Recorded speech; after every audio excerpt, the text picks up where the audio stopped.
అందరికీ నమస్కారం. భగవాన్ శ్రీ రమణ మహర్షుల దివ్య జీవిత మకరందం 84వ రోజుకి స్వాగతం. 17వ ప్రకరణం దైవజ్ఞులు.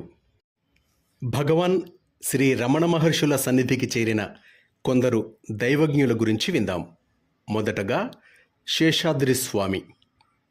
శేషాద్రి స్వామి వందవాసి తాలూకా వజూరులో 1870 జనవరి 22వ తేదీ శనివారం రోజున జన్మించారు.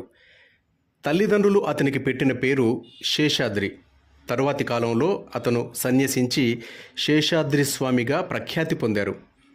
చిన్నతనంలోనే తల్లిదండ్రులు మరణించటం వల్ల పినతండ్రి అతన్ని చేరదీశాడు. శేషాద్రి స్వామి ఏకసంధాగ్రాహి. బాల్యంలోనే అనేక శాస్త్రాలు చదివి పాండిత్యం సంపాదించాడు. పాటలు దివ్యంగా పాడేవాడు. కంచి కామాక్షి వరప్రసాదం వల్ల జన్మించటం వల్ల కొంతకాలానికి అతనిలో ఉన్న దివ్యత్వం పెల్లుబికింది. నిద్ర ఆహారాలు మాని పరవశంతో భగవత్ కీర్తన చేసేవాడు. అతని ప్రవర్తన పినతండ్రికి నచ్చలేదు. వివాహం చేయాలనుకున్నాడు. శేషాద్రికి అది ఇష్టం లేక ఇంట్లో నుండి పారిపోయి కంచి వీధుల్లో నివసించడం మొదలుపెట్టాడు. ఆ రోజుల్లోనే ఉత్తర దేశం నుండి వచ్చిన ఒక స్వామీజీని దర్శించి సన్యాసం ఇవ్వవలసిందిగా అతన్ని ప్రార్థించాడు. అతనిలో ఉన్న శ్రద్ధాభక్తులకు ఆ సన్యాసి సంతోషించి జ్ఞానయోగ ప్రాప్తికి ఉపదేశించాడు. బంధువుల కంటపడకుండా శేషాద్రి అక్కడక్కడ తిరిగి 1889వ సంవత్సరంలో తిరువణ్ణామలై చేరుకొని నిర్యాణమయ్యే వరకు అక్కడే ఉండిపోయాడు. శేషాద్రికి స్వామీజీ చేసిన ఉపదేశ సాధన వల్ల చిత్త సంవిత్వం, దూరశ్రవణం, దివ్య దృష్టి, వాక్సిద్ధి మొదలైన శక్తులు ఆయనలో కలిగాయి. జనసంపర్కం ఇష్టపడక పిచ్చివాడిలా అభినయిస్తూ అరుణాచల వీధుల్లో తిరిగేవారు. అయినప్పటికీ అందరూ ఆయనను ఒక గొప్ప స్వామిగా గౌరవించేవారు. శ్రీ రమణులు అరుణాచల ఆలయ ప్రాంగణంలోనూ పాతాళ గుహలోనూ ఉండే రోజుల్లో తుంటరి బాలుర ఆగడాల నుండి వారికి రక్షణ కల్పించాడు శేషాద్రి. కొద్ది కాలానికే శ్రీ రమణులు ఆత్మనిష్ఠులు అని గ్రహించి వారిని ఎంతో గౌరవించేవాడు. శ్రీ రమణులలో ఉన్న శక్తిని గురించి చెప్తూ, వాడు హంతకుడు, వాడి కళ్ళలోకి చూశారా, మీరు చచ్చారే అంటూ హెచ్చరించేవాడు శేషాద్రి. అంటే శ్రీ రమణులు ఎవరి వంకైనా కావాలని తీక్షణంగా చూశారా, అంతే, ఆ భక్తుని అహంకారం చచ్చినట్లే అని ఇక్కడ భావం. శ్రీ రమణుల శిష్యుల పట్ల కూడా శ్రీ శేషాద్రి స్వామికి అత్యంత ప్రీతి. అందరినీ శ్రీ రమణులను శరణు వేడుకోమని చెప్పి పంపేవాడు. శ్రీ రమణులు కూడా శేషాద్రి స్వామిని అత్యంత గౌరవభావంతో చూసేవారు. శేషాద్రి స్వామి నిర్యాణానంతరం శ్రీ రమణుల సమక్షంలోనే వారి అంత్యక్రియలు జరిగాయి. శేషాద్రి స్వామి జనవరి 4వ తేదీ 1929వ సంవత్సరంలో సిద్ధి పొందారు. వారి సమాధిపైన కట్టిన ఆలయం రమణాశ్రమానికి సుమారు 2 ఫర్లాంగుల దూరంలో ఉంది. మరొక దైవజ్ఞులు స్వామి రామదాసు. స్వామి రామదాసు పూర్వాశ్రమ నామధేయం విఠ్ఠలరావు. వీరు ఉత్తర కేరళ రాష్ట్రంలోని కన్హాన్గఢ్ సమీపంలో ఉన్న హోసదుర్గ గ్రామంలో 1884 ఏప్రిల్ 10వ తేదీన జన్మించారు. భగవాన్ శ్రీ రమణ మహర్షులను దర్శించిన మహాపురుషులలో స్వామి రామదాసు ఒకరు. వీరు గొప్ప రామభక్తులు. కాలక్రమంలో వారు ఐహికమైన సంసార జీవితాన్ని త్యజించారు. సన్యాసం స్వీకరించి రామదాసు అని పేరు పెట్టుకున్నారు. సన్యసించిన తరువాత భగవాన్ శ్రీ రమణులను దర్శించారు. వారి కృపా వీక్షణాలు రామదాసును ఉత్తేజపరిచాయి. మహర్షి వద్ద సెలవు తీసుకుని అరుణాచల పర్వతంపై కొంతకాలం ఉండి వెళ్ళిపోయారు. వారుండి వెళ్ళిన ప్రదేశంలో నేటికి ఒక చిన్న కట్టడం ఉంది. అందులో ఒక సన్యాసి నివసిస్తున్నాడు. స్వామి రామదాసు తాను రాసిన నా భగవంతుని అన్వేషణ అనే గ్రంథంలో తాను రమణుల్ని దర్శించిన విధానాన్ని అతి మనోహరంగా వర్ణించారు. శ్రీ రమణానుగ్రహము వారిని ఏ విధంగా ఉత్తేజపరిచిందో కూడా అందులో వివరించారు. 1973 జూలై 25వ తేదీన తమ 79వ ఏట వారు పరమపదించారు. శ్రీ రమణులను దర్శించిన మరొక దైవజ్ఞులు శ్రీ నారాయణగురు. శ్రీ నారాయణగురు స్వస్థలం కేరళలోని త్రివేంద్రముకు పశ్చిమ తీరంలో ఉన్న శివగిరి. అతి సామాన్య బడిపంతులు పదవి నుంచి అత్యున్నతమైన ఆధ్యాత్మిక గురు పదాన్ని అధిరోహించారు వీరు. పవిత్రమైన శివగిరి పర్వతాగ్రంలో 15 సంవత్సరాలు ఏకాగ్రంగా ఉండి ధ్యానం చేశారు. శ్రీ శంకరాచార్య అద్వైత సిద్ధాంతాన్ని అనుసరించారు శ్రీ నారాయణగురు. వీరు అద్వైత సిద్ధాంత లక్షణాలను వివరించే 10 శ్లోకాలున్న అనుకంప దశకాన్ని రచించారు.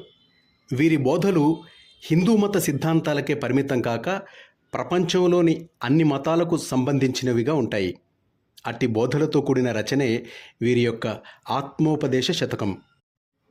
శ్రీ నారాయణ గురు శివగిరి, మద్రాసు, కాంచీపురం మొదలైన ముఖ్య ప్రదేశాలలో అనేక మఠాలను, అదేవిధంగా కేరళ రాష్ట్రంలో అనేక ఆశ్రమాలను నెలకొల్పారు.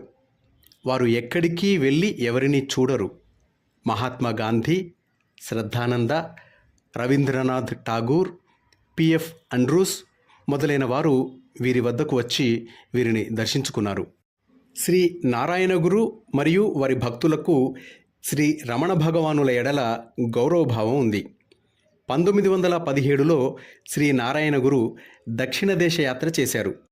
అప్పుడు కాంచీపురంలోని నారాయణ సేవాశ్రమం మఠానికి వెళ్ళినప్పుడు ఆ మఠాధిపతి శ్రీ గోవిందానంద్ తాను శ్రీ రమణ భగవానును చాలాసార్లు దర్శించినట్లు వారితో చెప్పి వారిని కూడా శ్రీ భగవానుని చూడవలసిందిగా కోరారు. శ్రీ నారాయణ గురుకు కూడా అంతకు ముందే ఆ ఆలోచన ఉంది. అందువల్ల ఆ మఠాధిపతి కోరికను అంగీకరించి శిష్యులు అచ్యుతానంద, విద్యానంద, గోవిందానందులు వెంటరాగా తిరువణ్ణామలై వెళ్ళారు.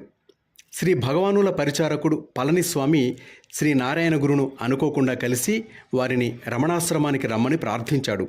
అప్పుడు శ్రీ నారాయణ గురు, అవును అవును, తప్పకుండా మనం వెళ్ళి మహర్షిని చూడాలి.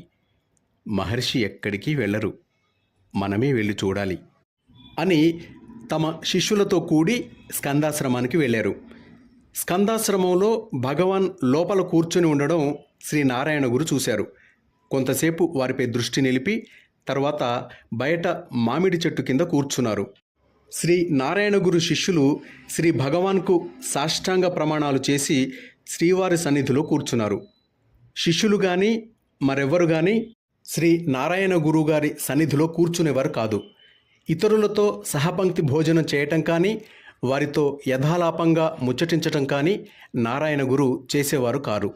ఆ రోజు భోజన సమయంలో భగవాన్ మలయాళ భాషలో, తమరు కూడా మాతో భోజనం చేయరా అని నారాయణ గురును ఆహ్వానించారు. తప్పకుండా అని నారాయణ గురు భగవాన్ పక్కనే కూర్చున్నారు. తాను కేవలం మజ్జిగ అన్నం మాత్రమే తింటానని చెప్పారు. వాటితో పాటు పాయసం, ఫలాలు, అప్పడాలు కూడా వడ్డించగా నారాయణ గురు స్వీకరించారు. భోజనానంతరం అలవాటు ప్రకారం భగవాన్ కొండ మీదకు నడకకు వెళ్ళారు. ఈ లోపల శ్రీ నారాయణ గురు, భగవాన్కు మనమేదేని సమర్పించవలదా అన్నారు. ఒక కాగితం, పెన్సిలు అడిగి తీసుకొని నివృత్తి పంచకము అను పేరుతో 5 శ్లోకాలు రాశారు. భగవాన్ తిరిగి వచ్చేటప్పటికి ఆ శ్లోకాలను భగవాన్ ముందుంచారు శ్రీ నారాయణ గురు. ఆ శ్లోకాల భావం ఈ విధంగా ఉంది. 1. ఇతరుల ఊరు, పేరు, వయస్సు, కులం, వృత్తి కనుగొన ప్రయత్నించని వారే సర్వవ్యాప్తమైన ఆత్మానందము అనుభవింతురు. 2. ఎవరిని రమ్మని కానీ రావద్దని కానీ, లోపలకు రమ్మని కానీ, ఎక్కడకు వెళుతున్నారు అని కానీ ప్రశ్నించని వారే సర్వవ్యాప్తమైన ఆత్మానందమును అనుభవింతురు. 3. ఇతరులు ఎవరిని ఎక్కడి నుండి వచ్చారని కానీ, ఎక్కడకు వెళుతున్నారని కానీ ప్రశ్నించని వారే సర్వవ్యాప్తమైన ఆత్మానందమును అనుభవింతురు.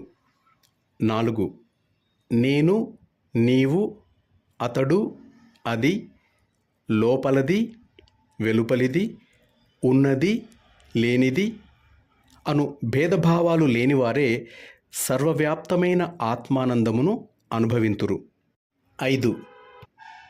పరిచయస్థులతోనూ అపరిచయస్థులతోనూ సమత్వ స్థితి ప్రదర్శించగలిగిన వారు, నేను ఇతరులు అను భేదభావములు లేనివారు, అసలు భేదభావము లేనివారు మాత్రమే సర్వవ్యాప్తమైన ఆత్మానందమును అనుభవింతురు. అంతలో ఈశాన్య మఠాధిపతులు వచ్చి నారాయణ గురును తమ మఠానికి తీసుకుని వెళ్ళారు.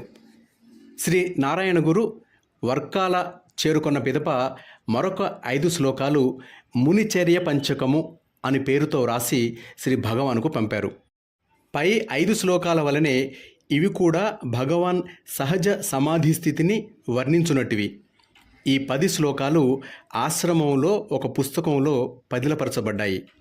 అంతటి ప్రతిభావంతులైన శ్రీ నారాయణ గురులు శ్రీ రమణ భగవానులను దర్శించి అభినందించుట వారికి భగవానులపై గల గౌరవభావాన్ని నిరూపిస్తోంది. మాస్టర్స్, 17వ ప్రకరణం ఇంతటితో పూర్తయింది. 18వ ప్రకరణం పీఠాధిపతులు గురించి రేపు విందాం. అంతవరకు సెలవు తీసుకుంటూ మీ నవీన్ వరంగల్.